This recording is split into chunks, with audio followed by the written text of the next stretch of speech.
Okay, we're in southern Mexico along the Pacific coast, about 55, 60 miles north of Santa Cruz, and we're looking at a bay, beautiful bay, and then beyond the bay, the ocean. This I stopped for because I think it's an example of aquaculture, although I don't know exactly what it is that they're harvesting and raising here. It could be shrimp, it could be lobster, I don't really know. But I think it's a good example of using the resources. Up the road a ways was a very curious phenomenon also, and that was a small subdivision. It actually was fairly large, only half completed, of individual little houses with red roofs, with streets, with power. There were probably 7 or 8 of these streets, and then there were probably another 5 or 6 streets that had all been laid out, had the power poles up, but no development had taken place, and they were basically overgrown. So I don't know if that's connected with this at all or not. Further back up the road, probably about 40 or 50 miles, was also a second Club Med, Huata Lukuk or something like that.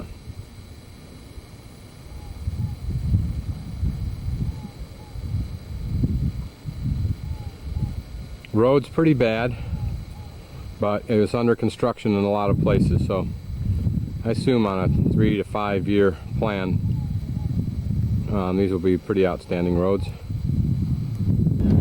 This, I believe, is the Port Santa Cruz.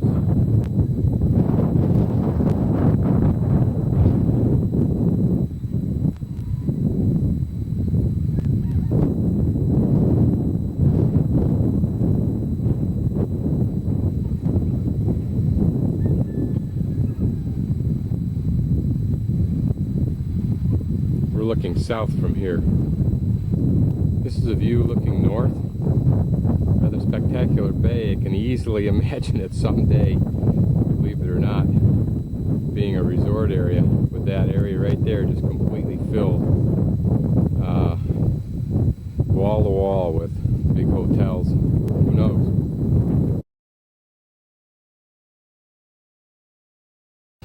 This is Luis's Mechanico in Tehuantepec, where I came to get this problem solved. Turned out to be a combination of 2 things. A tire that a guy said could be fixed that blew up as soon as we put it on the road, and number 2, a bad rim that I got at the Big O in San Diego, or Yuma, when I was getting ready to go across the border as an extra. So for the 1.5 years that I've been carrying that as an extra, it was worthless to me. This is a Mechanico shop, and in here everything gets done. And the ingenuity that these people and Yanteras, the tire changing little companies, use are outstanding. This is Ricardo, a amigo, and his dog. Huh? Sí? Buenos días, señor. Buenos días. And Ricardo, patrón. Buenos días, don Oscar. ¿Qué tal? Mucho grande, Mechanico. Gracias, señor. Amigo. Sí. Amigo de don Oscar. And Ricardo's casa allá, Tehuantepec allá, 7,000 población. ¿Sí? Sí. Ajá. Tierra, tú? ¿Tú? No. No, no. No. Oh, sí. No, es otro.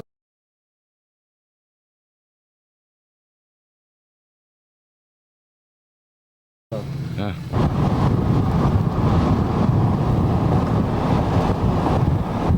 This is the topography in southern Mexico.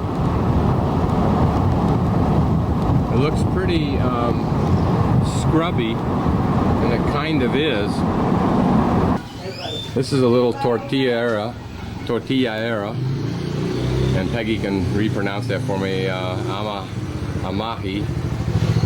And You buy the kilo. See?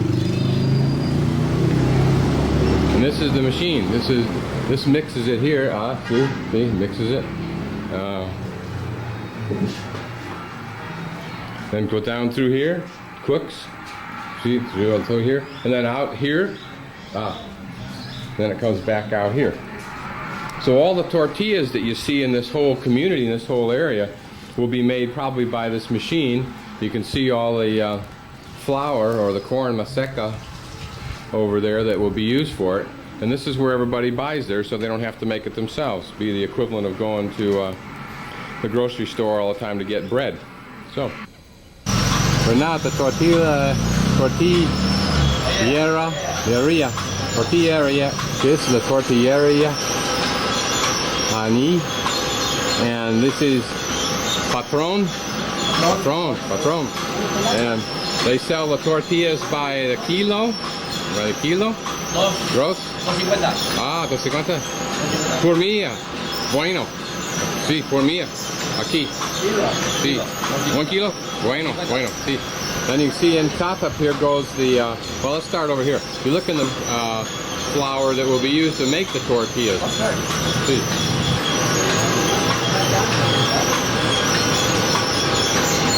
Okay. Masa? Maseca.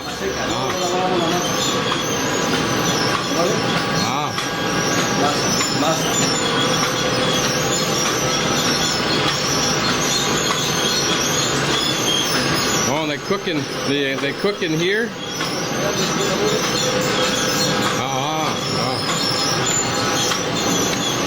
But hey, this is the easy way as opposed to making them one at a time. Uno. Continuous. Mucho bueno. See, it's many small towns where if they don't have a tortillera, then they have to, each woman has to make her own. Eche solo familia. Here, familia all over town come aquí comprare tortillas.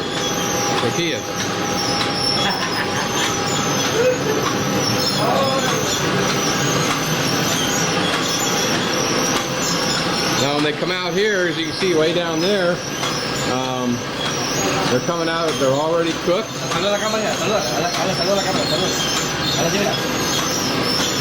Buenos días.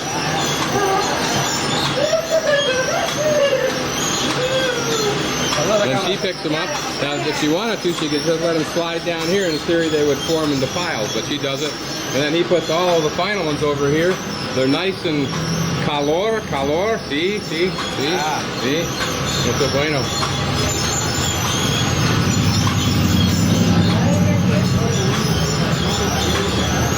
And next door is the video arcade for niños. See? Just like see, similar Estados Unidos, similar.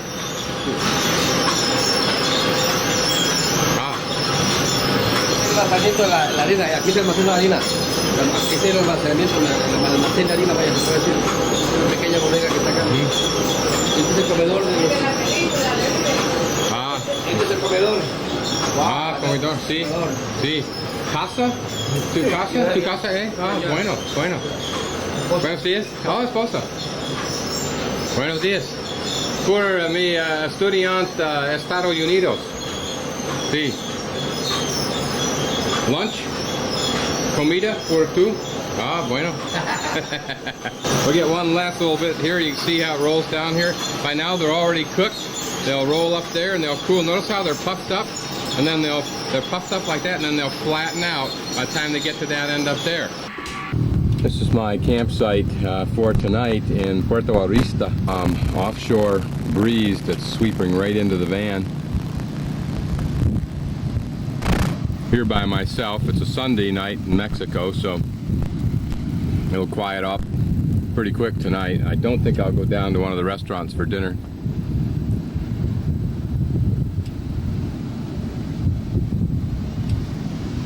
Small fleet of fishing boats out there.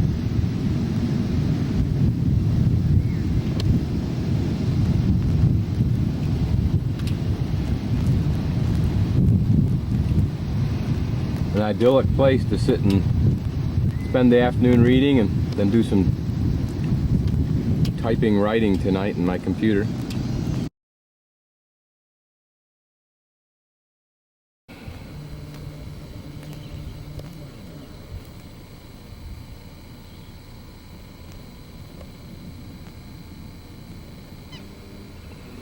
This is a very much different bay than the bay I was in at Los Negros. It's a fairly good sized bay, but it has a depth max, and I haven't found it yet, of about 18 inches. And the normal depth is about 8 inches. So it makes for different kind of paddling in the sense that you can never get the deep paddle strokes for speed and direction that you get in the deeper water. So it's shallow paddling. It's just different.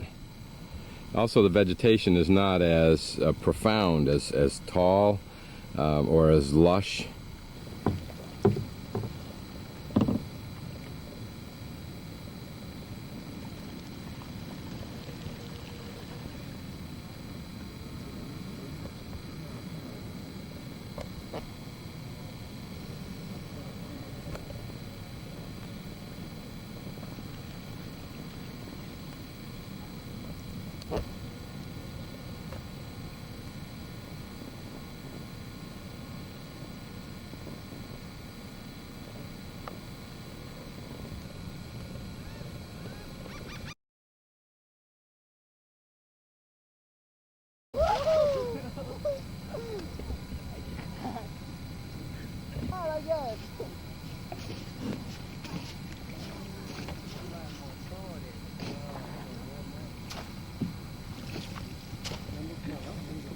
Okay, this is a special performance here.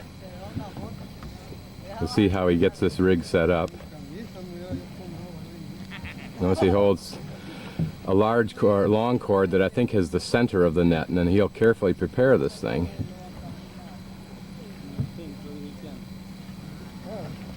He gets all the weights in the right spot, and then he'll give it a throw.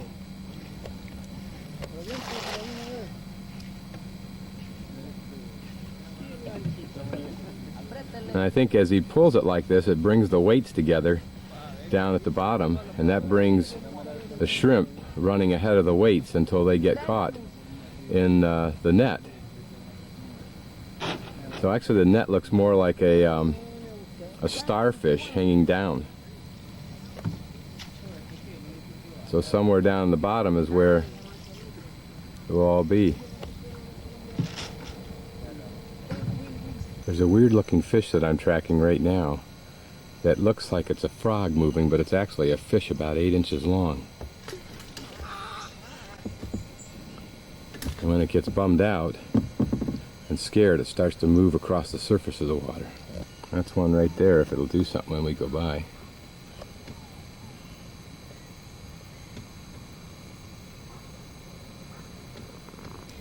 What's neat about the kayak is that I can get into little places like this, inside this little, I'd call it a mangrove area, but these are really small trees, but you can see that they're working on somewhat the same principle with their roots. But I can get in here with a depth of probably no more than 3 inches. There you can see some of the little guys. They're still kind of curious about what this big killer fish was that just came in. And this is a fishing weir. I think it's spelled W-I-E-R. It's a device used for fishing since ancient times, rivers, oceans, lakes. And you can see that there are, of course, two walls that come together at a right angle that's open. And what they would do is they would move fish, kind of herd fish in from the far side there, bringing them into here, and probably the walls continued on out on other sides. And then they would catch the fish as they came flying through this little spot right here. Essentially the same obvious device used to trap buffalo, except that instead of being an opening, here there would be a cliff. And those are called buffalo jumps. And you can see how easy it is to make it. If you were in a survival situation in a river or something like this, this would be a very relatively simple thing to make if you were planning out and hanging out that long. Otherwise, just throw a line in and catch something if you can.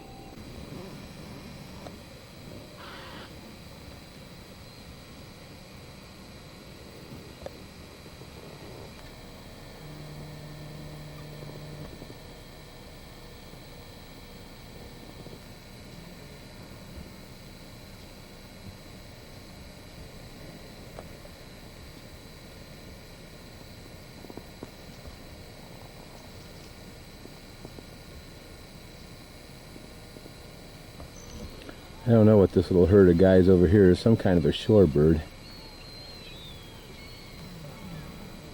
I have not the faintest idea what kind.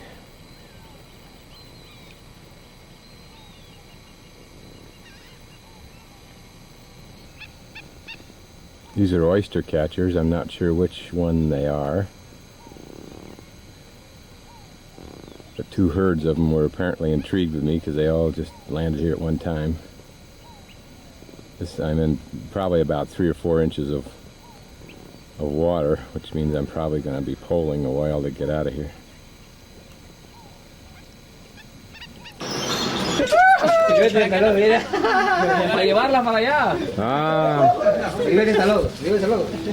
The taxi driver. It's a strange looking sky tonight. Or sun, I suppose, better to say. This is about 8 o'clock in the morning. The temperature is about 78 and climbing. It'll climb to 90 in the next hour and a half or so. You can see the humidity literally hanging in the air. It looks like smog, but it's not, it's humidity.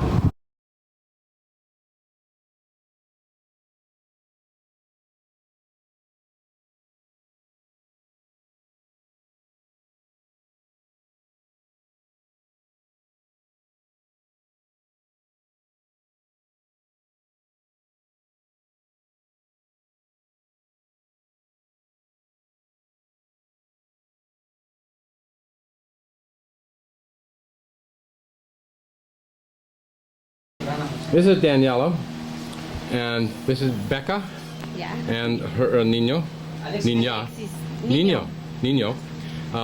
and Sam, hermanos. Sam, very gifted. He speaks Spanish and English almost fluently, and is a great singer like Luis Miguel. So, in a moment, they're going to. We're in their house now, in Puerto Madero, and they are going to play some music, and we'll get to watch. We're in their Familia, the bedroom. familia Catalan. Familia Catalan, todos.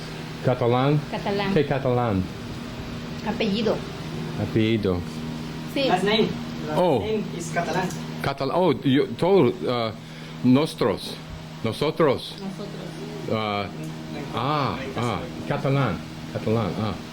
Dijeron Catalan. So we'll stop here for a few moments until they get set up. And once they get set up, we'll watch them play for a while, and then I'll turn it off, but maybe they'll let me have a copy of the tape sometime. So if you want to hear more of the music, we'll be able to do that too.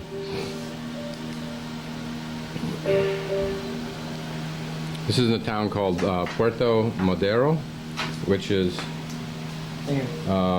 south of Tapachula, which is in about the southwesternmost tip of Mexico, just before you shoot across the border into Guatemala.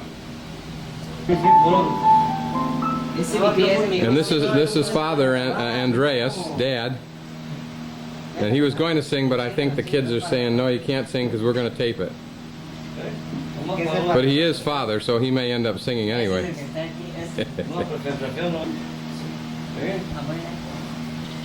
Ese que lo tenga apretado.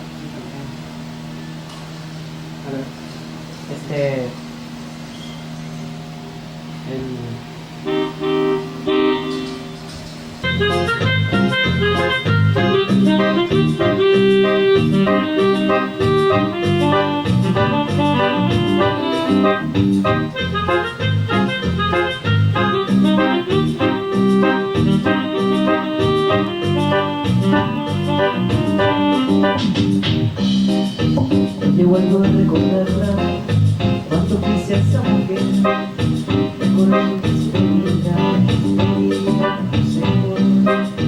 Ella se dejó en silencio, ella no me quiso hablar.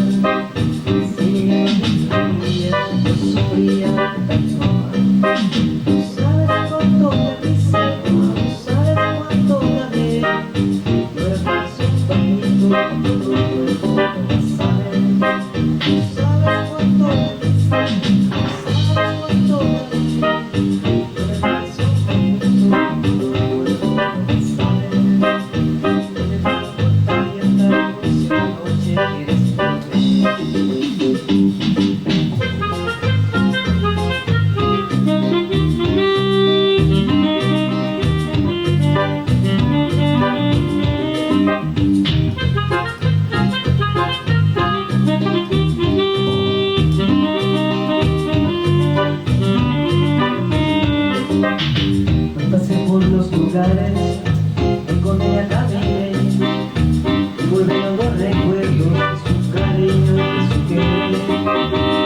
pulido, olvidarla no lo sé. Si ya no está conmigo, es culpa mía. ¿Sabes cuánto la quise? Una canción con todo el pueblo lo va a saber. Tú sabes cuánto la quise, tú sabes cuánto la amé. Una canción con todo el pueblo lo va a saber. La puerta abierta por si una noche quieres volver.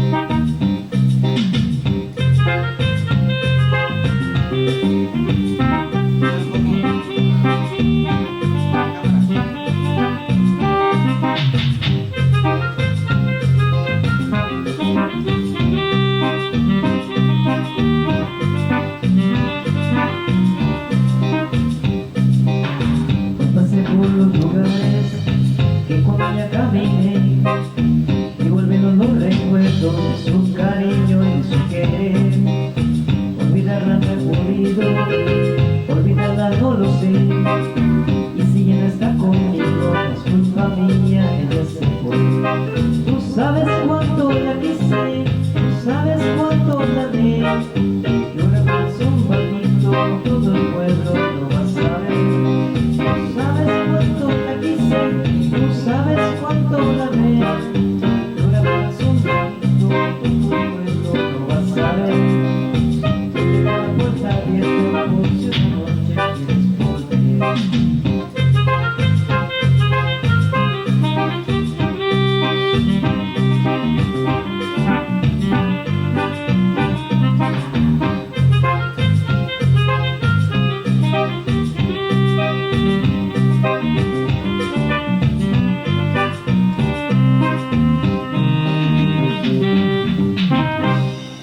Tres. These songs are from the friends from the Jackson Hole High School from Jackson, Wyoming, USA. Okay, thank you. Tres. Tres.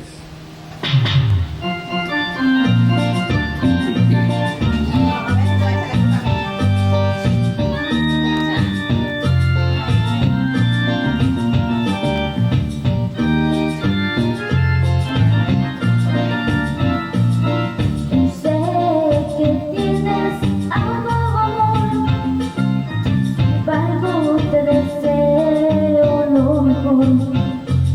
Si en mí no encontraste felicidad, tal vez alguien más te la dará. Como la flor, con tanto amor me diste tú. Marchito, me marcho hoy, yo sé perder, pero ay, cómo me duele, ay, cómo me duele.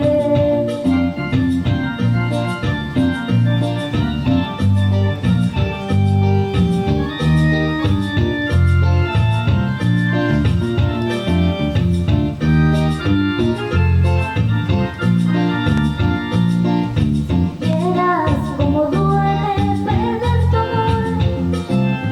Por Dios te llevas mi corazón. No sé si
como me duele.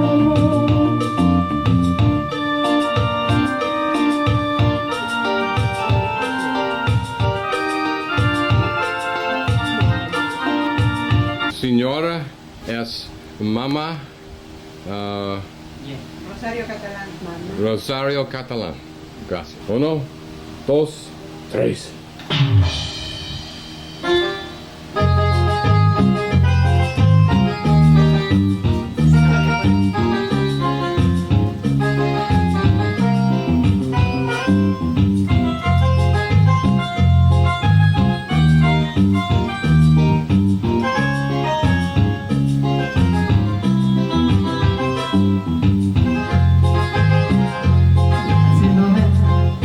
Muestra tristeza y pena,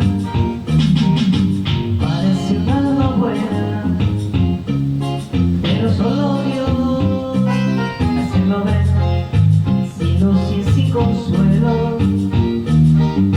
Cuentan que tuvo un cielo, pero lo perdió. Es un ángel expulsado del paraíso.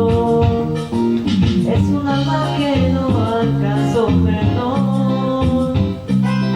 Es un ángel expulsado del paraíso. Un pecado que no tuvo absolución. ¿Por qué? ¿Qué fue lo que hizo? Hizo pedazos su buen corazón. ¿Por qué? ¿Qué fue lo que hizo? Hizo pedazos su buen corazón. Más que con todos los ojos lloró. There's Sam's sister whipping up the tortillas for this morning's breakfast with a little machine that she has. This is a standard little machine that you can buy. De That's maseca. Maseca, Maseca. just like we saw in the Harina Big- mexicana. tortilla factory. And then this is a little tortilla press right here. And I've seen all kinds of designs in Mexico. But what they do is they put a maseca, a ball. See? She'll take a little ball now, roll it in the center, put another piece of plastic on it, and cramp it down. And I've seen all kinds of handmade jobbies like that, plus that one. Then she puts it on this, which is just the top of a 50-gallon drum, sitting on top of the fire, which happens to be in a stove, which is a 50-gallon drum.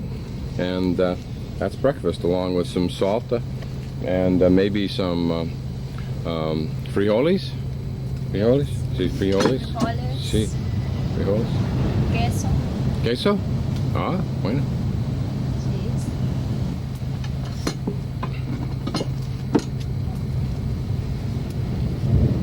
She has about 3 meses por niños. Oh, 6. 6, 6 meses. The baby. Oh. I'm sitting in the backyard of the family in Puerto Madero. There's a lighthouse up there. That light blew out last night and then someone come and replaced it.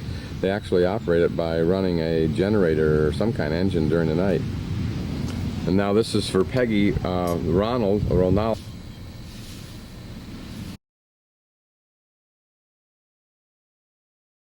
Ronald in English has Peggy's little magic trick type thing, puzzle, and he's going to show us how he solved it. I never have, but he is.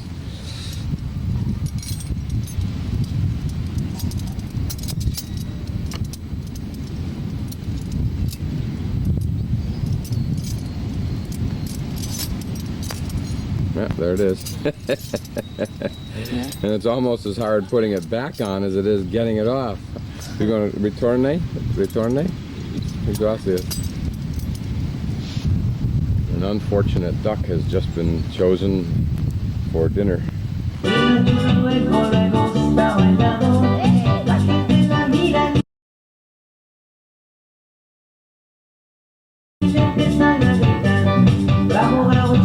Debe bailar con el pico. Bravo, bravo, chona, te puede igualar. La chona se mueve, y la gente grita, vamos que la chona, para la que verdad. La chona se mueve, algo que le toque, ella baila de todo.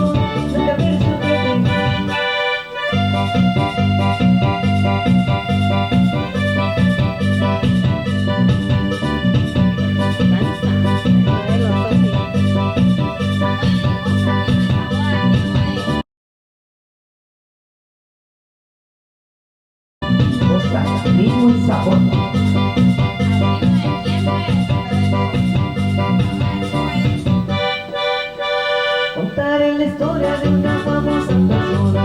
Todos la conocen por el apodo de John. Todos la conocen por el apodo de John. Su marido dice ya no sé qué hacer con ella. Ya no va a lograr si se toma una botella. Ya no va a lograr si se toma una botella. Se arranca la banda con su primera canción. Y la tuna luego está bailando. Y la tuna luego